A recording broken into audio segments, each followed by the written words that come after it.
Oski Production. Septikira Suko Yayayel Get a youth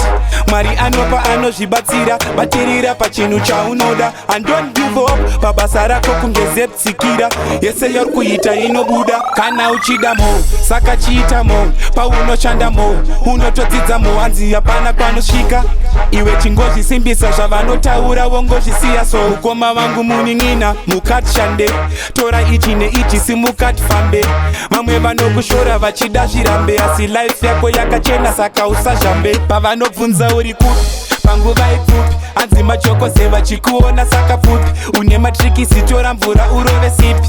vataurire life yako haisi chipi sageto youth shanda kuti ugoita milioneya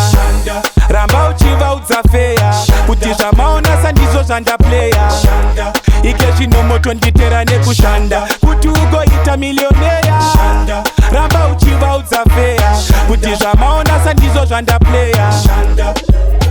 Keta youth uri, dangaro use uri Dangerous fight unorasa muswe uri Serious ukundike, enda uchabatike Vakuya vese vaita papfurike Asi wewe shanda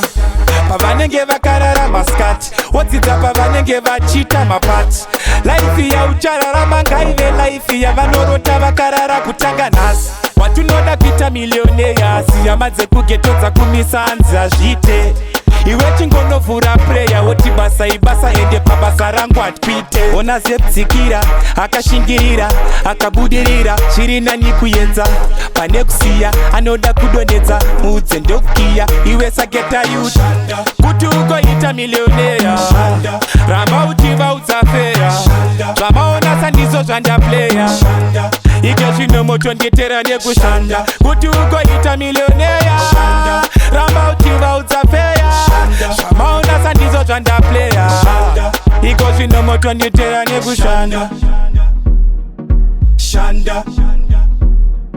shanda shanda shanda shanda